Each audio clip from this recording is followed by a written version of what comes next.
सब में भगवान है, हम तो यही बच्चा कहेंगे कि सब में भगवान है। पहले ये भावना धारण करो, फिर आदमी जब व्यवहार में झूठा निकले तो उसे छोड़ दो। पर व्यवहार में झूठा निकले, परमार्थ में सब सत्य परमात्मा ही है, दूसरा नहीं है। ये क्रूरा अपि पापिनो न च सताम संभास्य दृश्यास्ते सर्वान वस्तुतया निरीक्ष परम स्वाराध्य बुद्धिर्मम। जो क्रूर है, पापी हैं, दुष्ट हैं, नीच है, उनमें में भी हमारे राधा वल्लभ लाल विराजमान है। पक्की बात है। बिजली तो वही है, चाहे हीटर में हो और चाहे फ्रिज में हो, चाहे कूलर में हो, चाहे पंखे में हो, चाहे हाइलोजन में हो, चाहे मशीन में हो, चाहे ट्रेन में हो, क्रियाएं अलग अलग हैं। करण के कारण क्रियाएं अलग अलग। वही बिजली ठंडा, वही बिजली गर्म, वही बिजली जीवन, वही बिजली मार दे, लेकिन बिजली तो एक ही है ना। ऐसे सब में परमात्मा रूपी बिजली तो एक ही है। हाँ, खोपड़ी के अनुसार क्रियाएं अलग अलग हो रही हैं। जैसे यंत्र के अनुसार क्रियाएं अलग हो रही हैं। हीटर में गर्मी पैदा कर रही बिजली और फ्रिज में ठंडा। तो बिजली तो वही है, बिजली न गर्म है न ठंडी है। वो तो करण के कारण, अब वो हाइलोजन पे गई तो प्रकाश देने लगी। ऐसे ही खोपड़ी राक्षसी है तो परमात्म शक्ति उसमें राक्षसी भाव प्रकट कर दी। अब वो राक्षसी, तो हमको क्या देखना? सत्य वस्तु। सत्य वस्तु क्या है? परमात्मा। अब हम व्यवहार देखते हैं। अगर व्यक्ति का व्यवहार हमारे अनुकूल है तो उससे दोस्ती कर लेते हैं, अगर व्यवहार अनुकूल नहीं तो उदासीन हो जाते हैं। उदासीन का मतलब होता है ना दोस्ती न शत्रुता, न मित्रता न शत्रुता, उसे ऐसे उदासीन हो जाते हैं। ऐसे अगर हम देखेंगे तो सब में दोष है, क्योंकि दोष और गुण से बना हुआ है। जैसे सोना बिना मिलावट के आभूषण बन ही नहीं सकता। शुद्ध सोने का आभूषण नहीं बनता, उसमें राई पाई मिलावट होती है।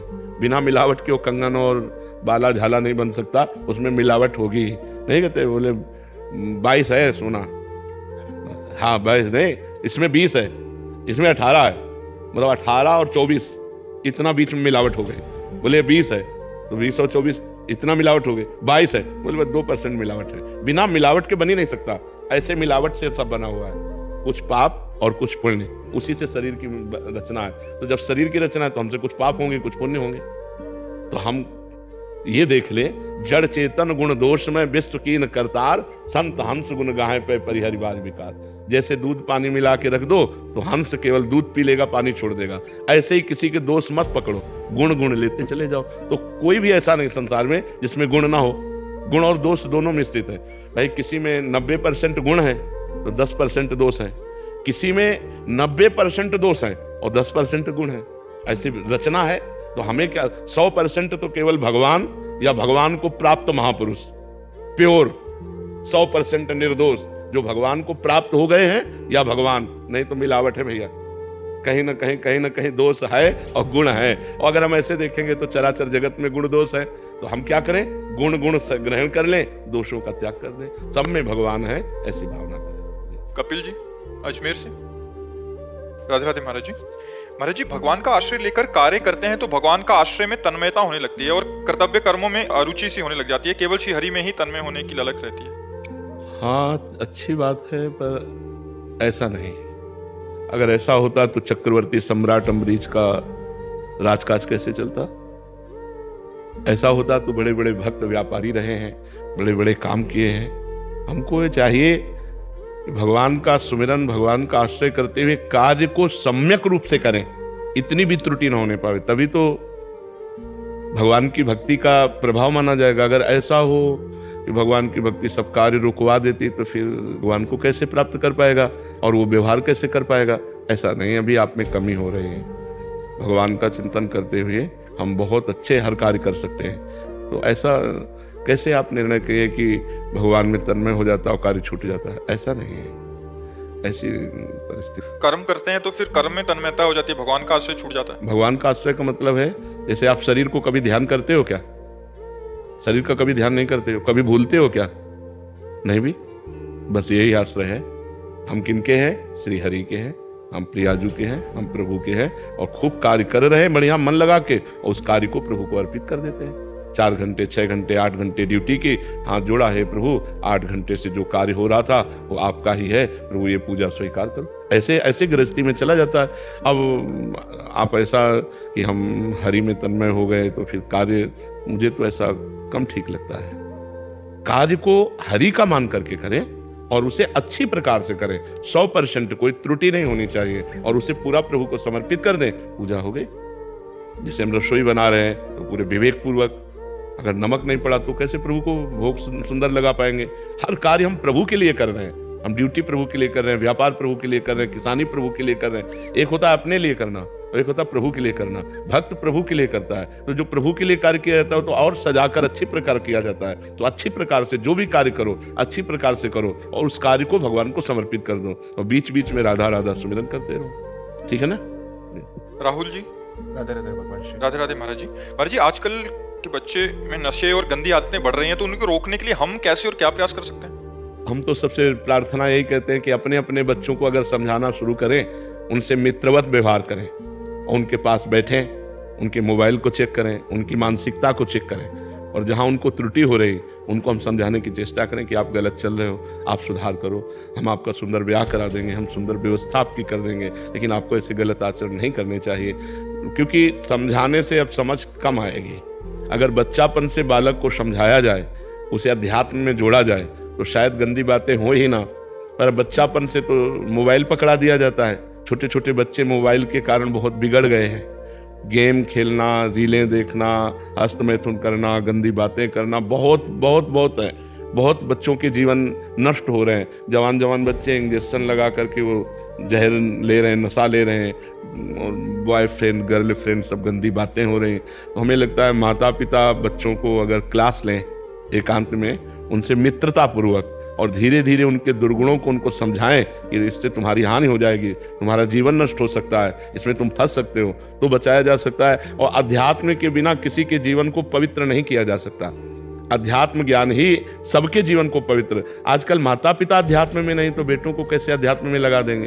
अब अपने माता पिता के आचरणों को बच्चे बहुत सूक्ष्मता से देखते हैं, उनके संस्कार पढ़ते हैं। तो अगर माता पिता आध्यात्मिक है तो बच्चों में अध्यात्म का सृजन कर सकते हैं। जब माता पिता आध्यात्मिक नहीं है तो उनमें बच्चों का कैसे कल्याण हो सकता है। तो हमें लगता है पहले माता पिता सुधरे, अपने आचरण सुधारें, अपना व्यवहार सुधारें और खुद भगवान की भक्ति में अपने चित्त को जोड़ें और भगवान से प्रार्थना करें कि हमारी संतान पवित्र विचार वाली बने, हमारी संतान बुद्धिमान हो, हमारी संतान स्वस्थ हो, हमारी संतान आध्यात्मिक और लौकिक दोनों उन्नति करने वाला हो। तो हो सकता है, नहीं तो बह रहा है संसार, असत की तरफ बहता चला जा रहा है। उर्वशी जी कनाडा से। राधे राधे महाराज जी। महाराज जी, बिना भगवान के कुछ नहीं मिलता। मुझे भक्ति करनी है पर हो नहीं पाती महाराज जी। मुझे अपना अंदर भगवान के लिए प्यार चाहिए महाराज। नाम जप करो, नाम जप भक्ति का शुद्ध स्वरूप है। तदर्पिता अखिलाचारिता तद स्मरणेन परम व्याकुलतेति। हर कर्म भगवान को समर्पित करना और भगवान का नाम जप करना। थोड़ी भी भूल होने पर बहुत हृदय जलने लगे कि मैं अपने प्रभु को कैसे भूल गई, यही भक्ति का स्वरूप। वह क्या कठिन है। राधा राधा राधा राधा राधा राधा। जो नाम प्रिय हो नाम जप करो और जो कार्य कर, मानो झाड़ू लगाया, पोछा लगाया, भगवान को अर्पित कर दिया। रसोई बनाई, वो समय वो कर्म भगवान को अर्पित कर दिया। बच्चों को सजाया, दुलार किया, पति की सेवा की, हर कर्म भगवान को समर्पित कर दो। ये पूजा हो जाएगी। नाम जप कर रहे हो, बहुत सुंदर भक्ति बन जाएगी।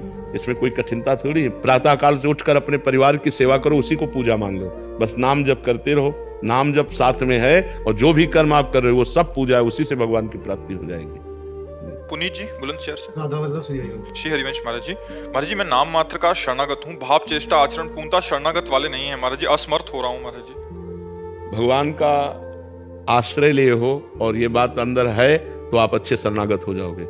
ये होना चाहिए कि मैं शरणागत लायक नहीं, शरणागत के जो आचरण है वो मेरे में नहीं है, मैं किसी योग्य नहीं हूँ, फिर भी नाम मात्र का भगवान का शरणागत हूँ। ये किसी भी शरणागत से पूछोगे तो यही बात कहेगा। जैसे गोस्वामी तुलसीदास जी कह रहे, हऊँ कहावत सब कहत राम सहत उपहास, स्वामी सीतानाथ सो सेवक तुलसीदास। बोले मैं भी कहता हूँ कि मैं राम जी का हूँ और लोग भी कहते हैं कि तुलसी राम का है, भगवान उपहास सह रहे हैं। मेरे जैसा दास, मेरे जैसा भगवान श्री राम का दास, ये भगवान उपहास सह रहे हैं। तो ये तो बड़े बड़े भक्तों के हृदय में होता है। ये अच्छी बात है, अपने में ऐसी बात बनी रहनी चाहिए, पर हमारे द्वारा पाप आचरण नहीं होना चाहिए।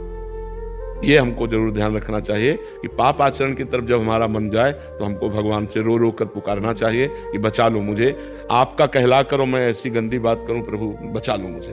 पाप आचरण ना हो तो बहुत बढ़िया, यही भाव आगे बन करके पूर्ण शरणागति में पहुंचा देगा। ये होना ही चाहिए। अगर ये है कि मेरे में शरणागति है, लक्षण है, तो अभिमान है, अभी उसमें शरणागति नहीं और ये भाव है तो शरणागति हो जाएगी, पक्का हो जाएगी। तरुणा जी दिल्ली से। राधा राधे राधे महाराज जी। महाराज जी, पूज्य तुलसीदास जी महाराज जी द्वारा रचित श्री रामचरितमानस में ऐसा लिखा हुआ है कि जब शत्रुपा जी और मनु जी ने तपस्या की थी तो उनको वरदान देने के लिए श्री ब्रह्मा जी, श्री विष्णु जी और श्री महेश जी तीनों आए थे। जब मुनि जी और शत्रुपा जी ने आशीर्वाद लेने से मना कर दिया तब मनु जी ने पूछा था कि आप तीनों में से बड़ी कोई भी सत्ता नहीं है जो आप तीनों को चलाती हो।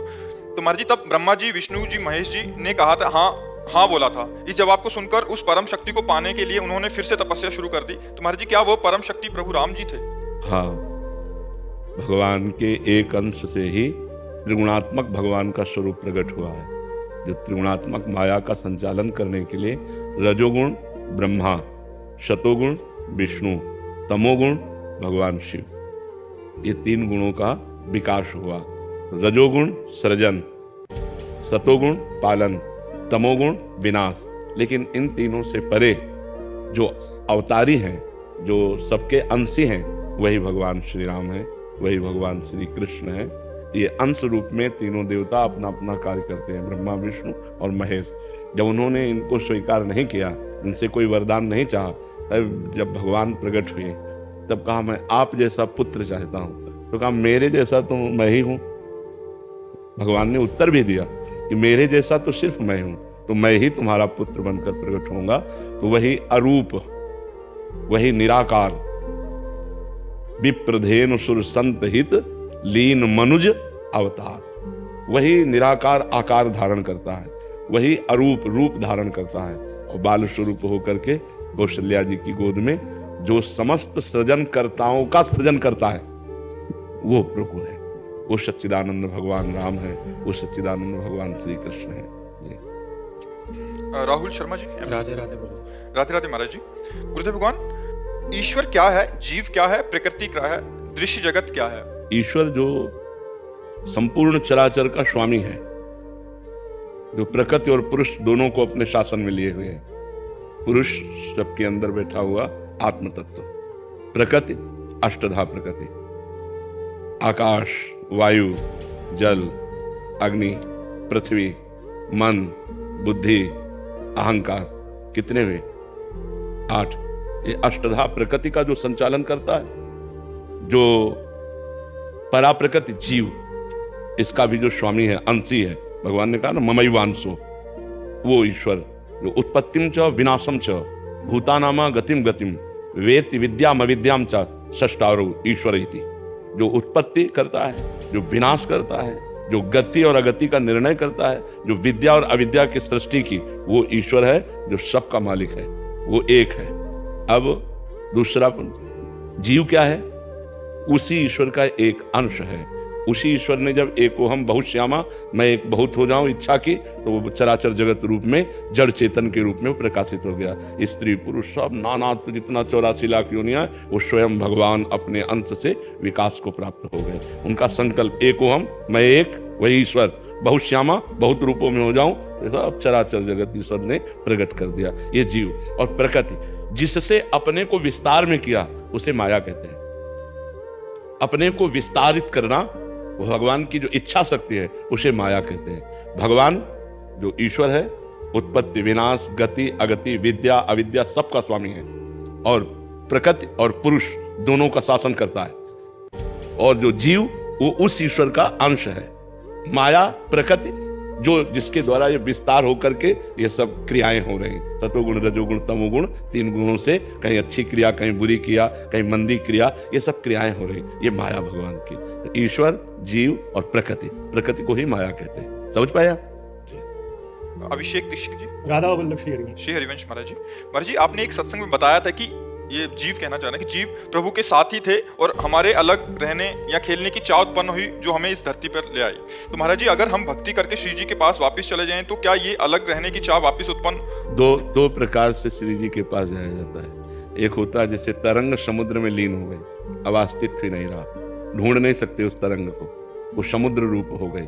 तो हम साधना करके जब मोक्ष को प्राप्त होते हैं तो भगवान में ऐसे लीन हो जाते हैं जैसे तरंग समुद्र में। और एक होती है भाव देह, जो स्थूल देह, सूक्ष्म देह, कारण देह, इन तीनों से परे है। भाव देह, हमारे यहाँ भक्ति में 5 प्रकार के भाव हैं: शांत भाव, दास्य भाव, सख्य भाव, वात्सल्य भाव और माधुर्य भाव। अब जब हम अपने को सख्य भाव से आराधना करते हैं आचार्य गुरु कृपा से, तो हमें एक देह मिलता है, भाव देह। उस भाव देह से, चिदानंदमय देह से हम श्री कृष्ण के सखा रूप होकर सदा सदा के लिए श्री कृष्ण के साथ हो जाते हैं। या वात्सल्य रूप, या गोपी रूप, या सहचरी रूप, हम जो भाव करते हैं और जब भाव सिद्ध हो जाता है तब हमको वो देह प्राप्त होती है और उससे हम भगवान के साथ लीला में प्रवेश पा जाते हैं। एक है ये और एक है वो जो तरंग समुद्र में लय हो गई, उसे कहते हैं मोक्ष। समझ पा रहे हो आप? तो हम जो भाव करेंगे और कोई भाव न करेंगे, भजन करेंगे तो हम मुक्त हो जाएंगे, भाव करेंगे तो भगवान की लीला में प्रवेश पा जाएंगे। भक्ति के द्वारा भाव क्षेत्र है और ज्ञान के द्वारा मोक्ष क्षेत्र है। हम भगवान में लीन हो गए। जो अंश पर अलग हुआ था तरंग रूप, वही समुद्र रूप हो गया। वायु विकार हट गया, समुद्र हो गया। माया विकार हट गया, वो ब्रह्मविद ब्रह्मवि भवति, वो ब्रह्म में लीन हो गया। समझ पा रहे आप? ब्रिजा ढाल जी पूरी से। राधे राधे महाराज जी। महाराज जी, जैसे हम सभी जानते हैं कि श्री रामकृष्ण परमहंस जी ने महायोगी तोतापुरी जी की सहायता से अपनी आराध्य देवी माँ काली को अपने मन से निकालने के पश्चात परमहंस स्थिति की अवस्था को प्राप्त किए थे। क्या इससे ये सिद्ध होता है कि भगवत प्राप्ति की अंतिम अवस्था के लिए एक विशेष स्थिति के बाद गुरुदेव की कृपा से नाम जप एवं अपनी इष्ट की भावना को त्यागना आवश्यक हो जाता है? त्यागना, ये कौन सा सूत्र आपने पकड़ लिया? मैं यही कहना चाहता हूँ कि एक स्थिति के बाद गुरुजी, क्या ये सदगुरु की कृपा से फिर और एक बार ऊंची परमांश के साथ हमारी बात को समझो। एक परमात्मा के सिवा दूसरा कोई नहीं है। वही परमात्मा यहाँ विराजमान है, वही परमात्मा यहाँ विराजमान है। अब हम उसको भूल गए। मानी संख्या गुरुदेव परमात्मा, गुरुर ब्रह्मा गुरुर विष्णु गुरुदेव महेश्वरा, गुरु साक्षात परब्रह्म तस्मै श्री गुरुवे नमः। और जब हम साधना की तो हम गुरु स्वरूप हो गए, क्योंकि जो वहां था वो यही है, वो यही है। गुरुदेव का दर्शन कहाँ हो रहा है? मैं में। समझ रहे? अब सब कुछ मैं में समा गया, क्योंकि वो एक है, वो एक है, सब खत्म हो गया। वो स्वयं ब्रह्म स्वरूप स्थित है, क्योंकि वो स्वयं था। मानी संख्या, जैसे मानी संख्या मूर्ति भगवान है, और भजन करते करते करते जब भगवान का साक्षात्कार हुआ तो सामने से गायब हो गया सब कुछ। अब मूर्ति में भगवान नहीं, अब यहाँ भगवान देख रहे। मानी संख्या से सवाल हल होता है। माना ये हमारे पर ब्रह्म परमात्मा, जैसे पत्नी के लिए कहा गया मानो तुम्हारा पति भगवान है, तो वो भगवान मानकर अपने पति की तन्मयता में आई और भगवान को प्राप्त हो गई। तो हम कहीं भी भगवान को मान सकते हैं, लेकिन जब स्थिति आएगी तो दो नहीं रह जाएगा। प्रेम गली अति साकरी तामे दोनों समाये, शिष्य और गुरु दोनों नहीं रहेंगे, एक हो जाएगा। लेकिन उस स्थिति में गुरुजी का सदगुरु जी की भी आश्रय लेना पड़ता है, या उस स्थिति तक पहुंचने के लिए सदगुरु का आश्रय लेना नहीं होता है। जब पहुंच गए तो दो नहीं रहते। प्रेम गली अति साकरी तामे दो न समाये, उसमें द्वैत नहीं रहता। तो फिर रामकृष्ण परमहंस जी ने क्यों सदगुरु जी के फिर आश्रय लिए कि ताकि वो उस परमहंस, तो जब तक देह रहेगा तब तक गुरु सामने आएगा तो उसका आश्रय क्या साष्टांग दंडवत नहीं करेगा? हमें शरीर का भान है, अंतर की बात है ये। अंतर में द्वैत नहीं रह जाता। बाहर में तो गुरु शिष्य का बर्ताव होगा, पति पत्नी का बर्ताव होगा, पुत्र और बाप का बर्ताव होगा। बर्ताव तो व्यवहार का वैसे ही होगा। क्या ब्रह्मबोध संपन्न महापुरुषों के द्वारा वर्ताव में कमी होती है क्या? नहीं, दर्शन एक हो जाता है। पंडिता समदर्शिना, न समवर्तिना नहीं, समदर्शिना। वो दर्शन में एक हो गया गुरु शिष्य। लेकिन व्यवहार में जब गुरुदेव आएंगे तो ये थोड़ी क्यों तो बैठा है कि अब तो हम ब्रह्म हो गए, अब क्या है? नहीं, उतर कर साष्टांग दंडवत और उनके दासत्व की भावना।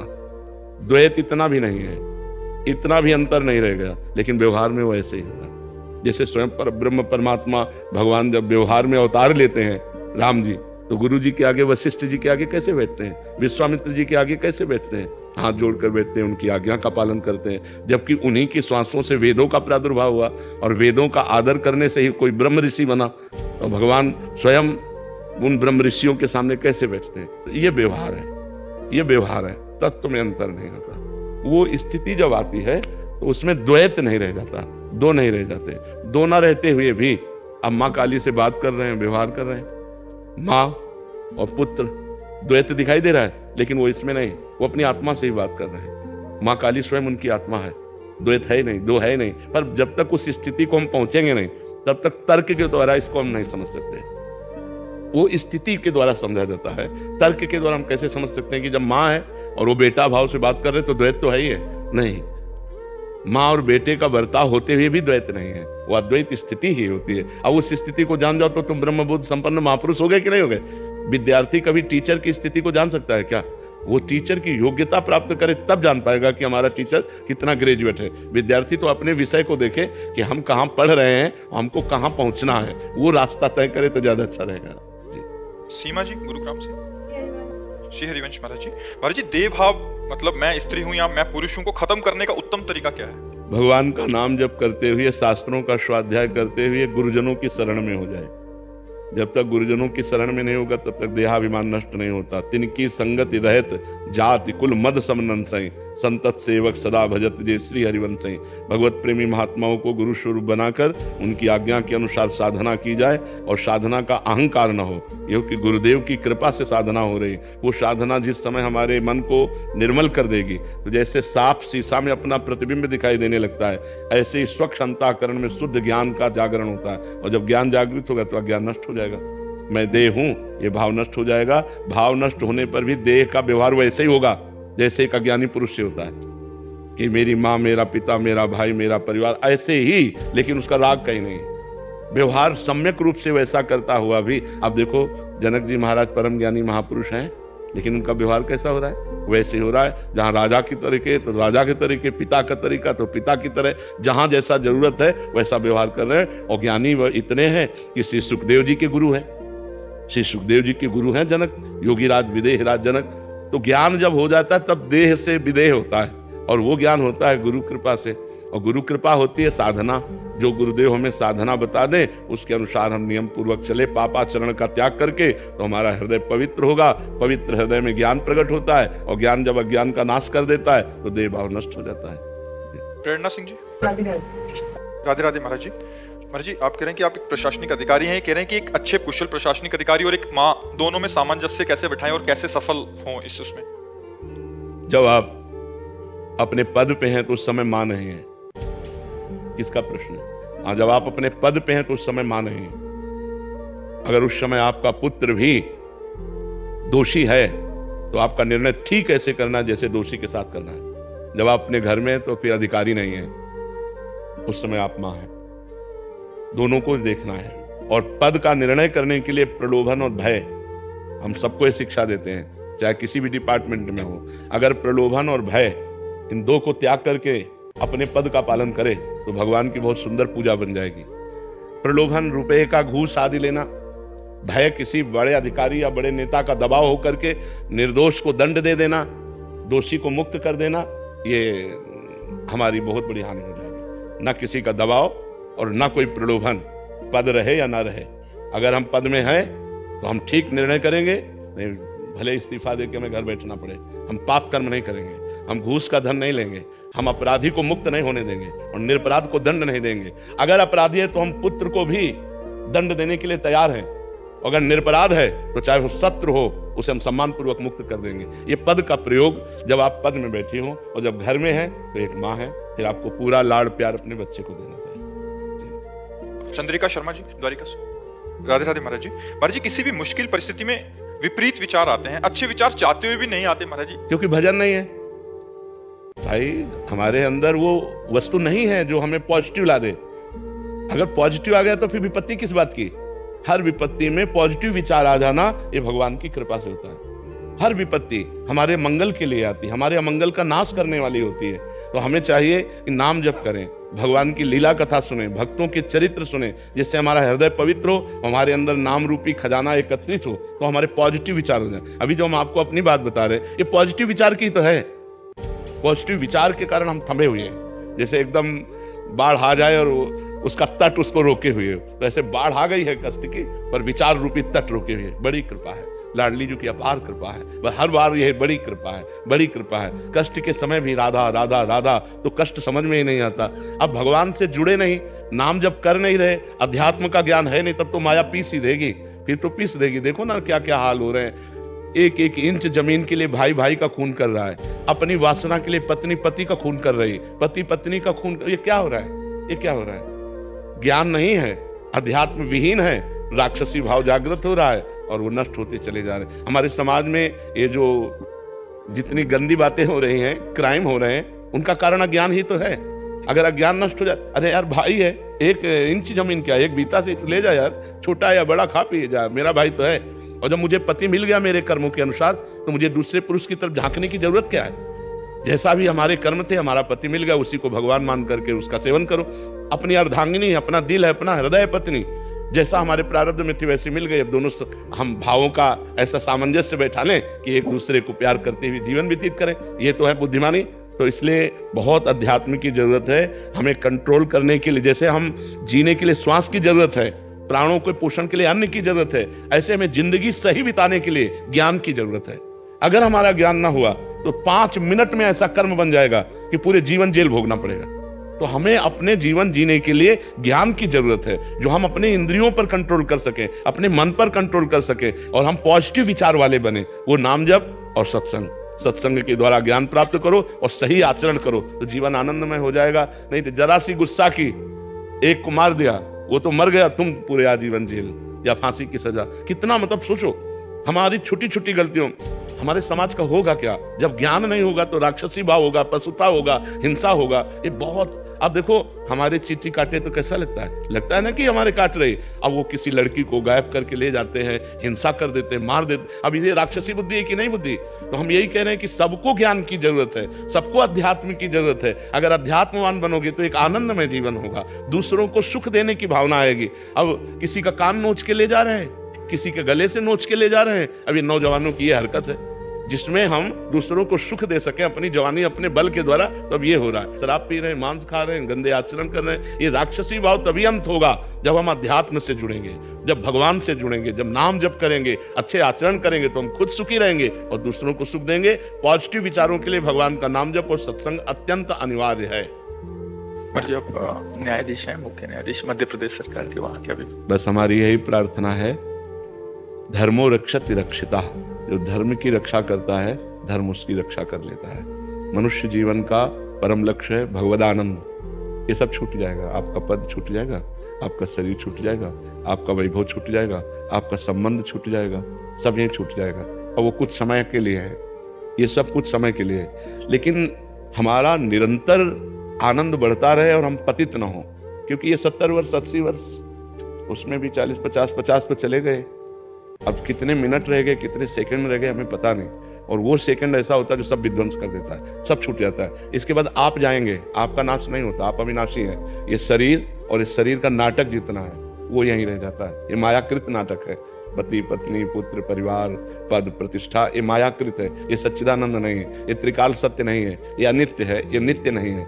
इस अनित्य से हमें नित्य की प्राप्ति कर लेनी है। अपने पद के कर्तव्य को पूजा बना लेना है और भगवान को वो पूजा समर्पित कर देंगे, बस इसी से भगवत प्राप्ति हो जाएगी।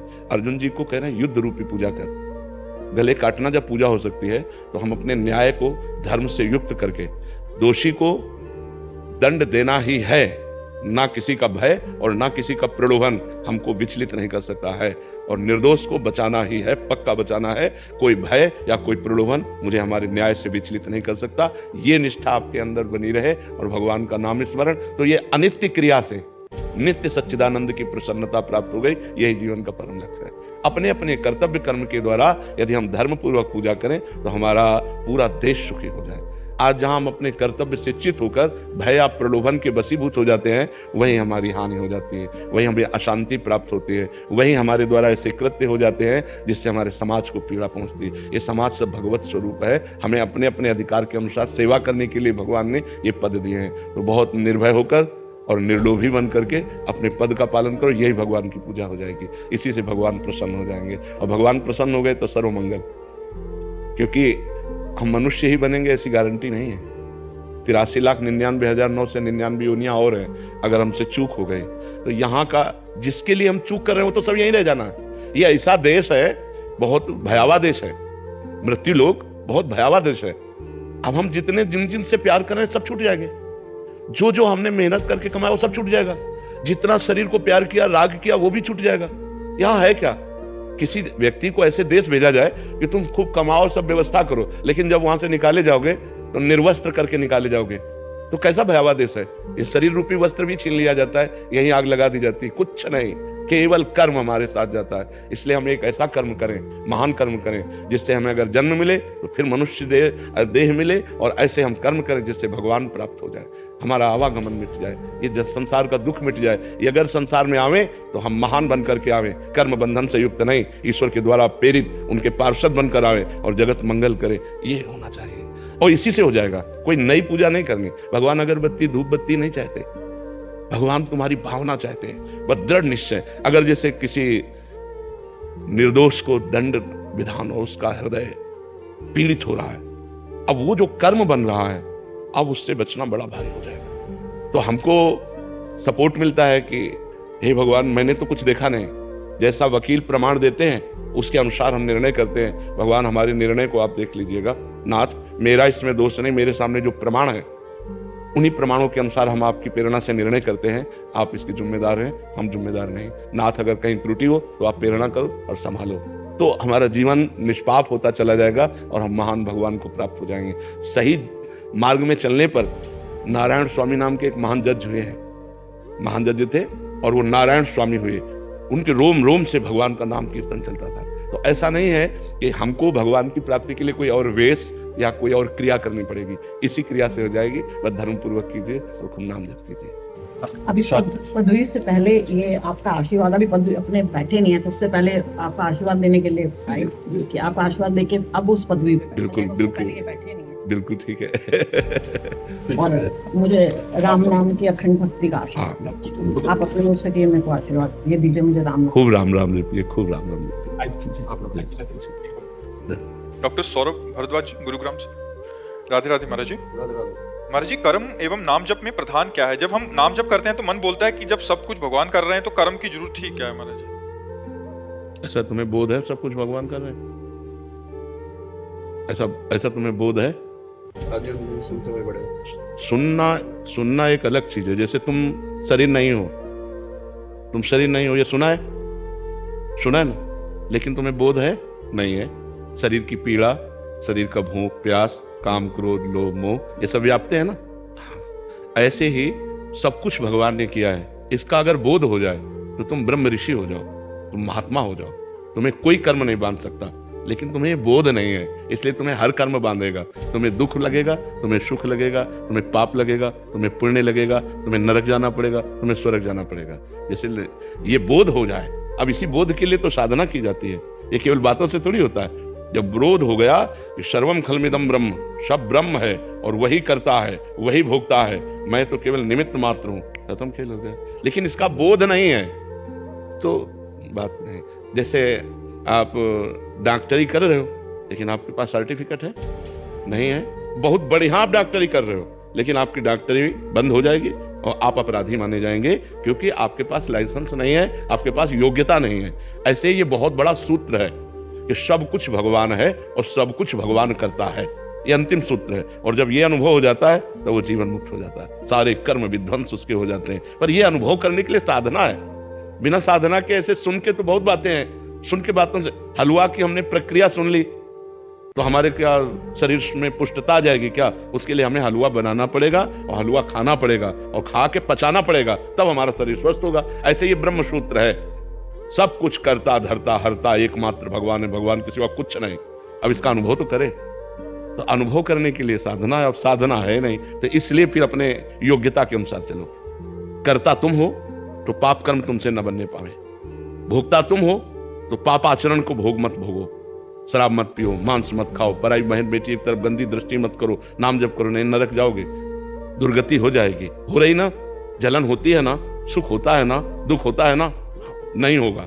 जिस दिन ये अनुभव हो जाएगा सब कुछ भगवान कर रहे हैं, नहीं होगा। एक अद्भुत आनंद बना रहेगा। जिस दिन ज्ञान हो जाएगा, जिस दिन बोध हो जाएगा, जिस दिन हमें समझ जाएंगे कि भगवान की सत्ता से सब सत्ता है, मेटिया मेट कर दोगे दुख को, विपत्ति को, हर समस्या को मिटा दोगे। लेकिन अभी हर समस्या तुम्हें मिटा देगी नहीं मिटा देगी। तो हमको वास्तविक स्थिति प्राप्त करनी है, उसके लिए नाम जप करो। कोई भी कर्म स्थिति नहीं प्रदान करता। कर्म दो ही प्रकार के होते हैं, या पाप कर्म या पुण्य कर्म। नाम जप भगवान का एक कर्म नहीं है, ये पाप और पुण्य दोनों से अलग है, ये भजन है। भजन के द्वारा स्थिति प्राप्त होती है। खूब नाम जप करो, भगवान का चिंतन करो, तो धीरे धीरे ज्ञान प्राप्त होगा, और जब ज्ञान प्राप्त होगा तो आनंद रहेगा। ये किडनी का दुख, ये नाना प्रकार के क्लेश, ये परेशानियां हमको व्यापती नहीं है, क्योंकि श्री जी के चरणों में जब अपनापन, प्रभु का नाम, प्रभु का आश्रय, तो ये बातों से केवल नहीं है, प्रमाण दर्द में भी हमें आनंद रहता है, हम आनंदित रहते हैं क्यों, प्रभु से चित्त जोड़ने में। तो जब ये बात समझ में आ जाए कि सब कुछ प्रभु कर रहे हैं, फिर आनंद आ जाएगा, फिर दुख क्या आ जाएगा। महाराज हमारे पिताजी की भी किडनी फेल थी और वो भी डायलिसिस कराते थे, 8 साल हमने उनकी सेवा करी। थे चले गए क्या? हाँ। तो मन में एक ग्लानि हमेशा रहती है कि जब वो बीमार थे तो लोग बोलते थे कि ये भुगत रहे हैं। तो अपने पूर्व जन्म के कर्मों का भोग तो भोगना ही पड़ता है भाई, इसमें क्या, चाहे कोई बाबा जी हो चाहे कोई भी हो, भोगना तो पड़ता है। रामकृष्ण परमहंस जी के गले में कैंसर था, कितना भी बड़ा कोई संत हो, जो हमसे कर्म बन गए हो तो भोगने पड़ेंगे। महाराज जी आपसे सानिध्य के बाद हमारे मन से वो ग्लानि चली गई। हाँ हम अति प्रसन्न हैं हाँ, कि हमने सेवा करी हाँ बिल्कुल, और हम खुश हैं, जो हुआ अच्छा हो। हाँ बिल्कुल, यही बात आती रहेगी तो बहुत आनंदित रहोगे। जो हुआ अच्छा हुआ।